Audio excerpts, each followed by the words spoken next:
Buy something, you think, oh, it won't be that much work.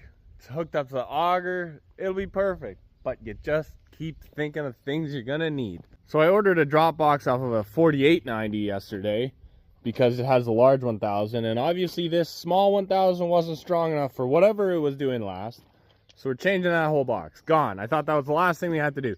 But then I was thinking, oh, you know, you're probably gonna want the lights to work on the tractor so that it's easier in the dark when you're lining up. Well, I turned the light switch on, nothing came on, and then the light switch broke. So now I got to do that. We're just going to put on a relay with a toggle switch and just light the whole thing up. So we got to figure out lighting, and then we're like, oh yeah, this thing has electrical. It's got lights, and the lights are pretty handy.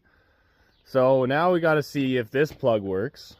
And because it's got an electric mover, we got to wire in our wires for the electric mover. So there's a few electrical things we have to do.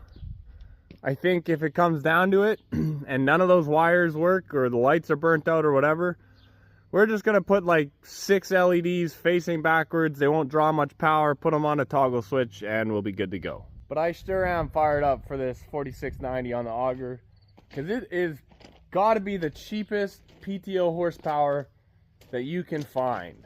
Because like if you got a 2590, the two-wheel drive version of this, those things are selling for like 20-25 grand.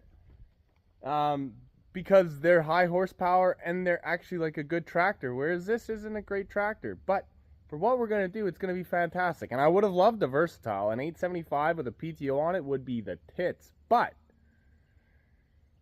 that's hard to find, and they're super expensive, like super expensive.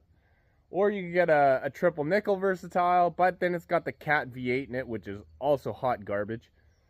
So then we settled on this. There's tons of them out there, tons. So parts are readily available, all used, but hey, that just means it's cheaper. So you got to figure out a couple things, and next week we'll be starting harvest.